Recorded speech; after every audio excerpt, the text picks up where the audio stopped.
Sir.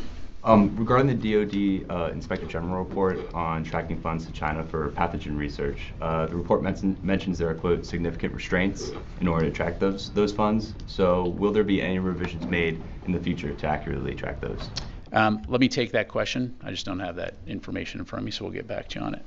Fadi. Thank you, General. So Mr. Gallant said today that the U.S. and Israel are working to achieve an agreement about the tension on the borders between Israel and Lebanon, but he added we must also discuss readiness for every possible scenario.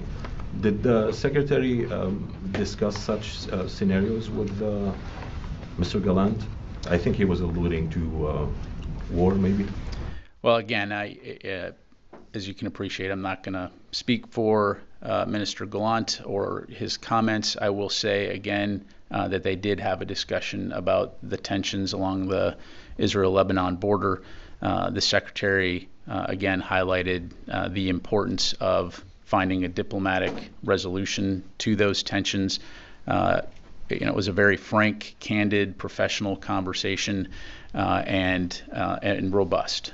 So lots of discussion on the situation as it relates to Lebanon, but I'll just leave it there.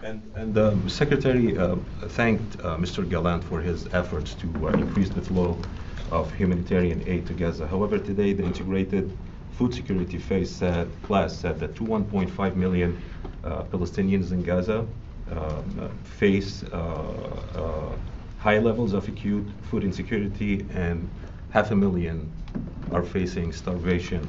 Was the Secretary aware of these statistics before making his comments? And can you point to any specific efforts that he was talking about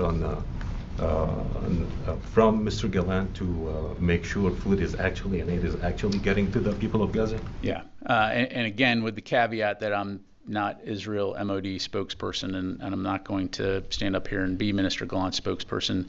What the Secretary was alluding to is the fact that, first of all, Israel is not a monolith, and Minister Gallant has, from the Secretary's perspective, has worked hard to enable the mechanisms by which humanitarian assistance can get into Gaza. For example, working to ensure that aid can get past protesters, for example, on the Israeli side into Gaza, working to get the gates open, supporting JLOTs in terms of providing security so that JLOTs can be anchored to the pier, and then, of course, supporting the coordination cell that exists.